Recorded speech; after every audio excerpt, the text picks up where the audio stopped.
لکه ګل چې د اوبو په سر سمسوري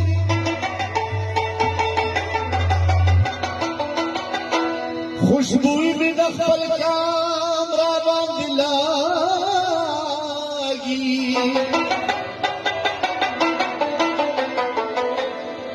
لکه هدر د پولې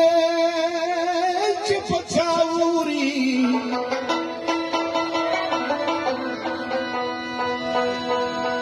د اسلام د بیرغ سوري لاندې ناست ما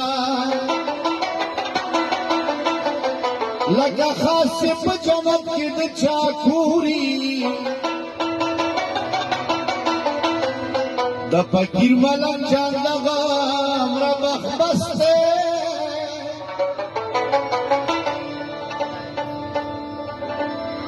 چې هزار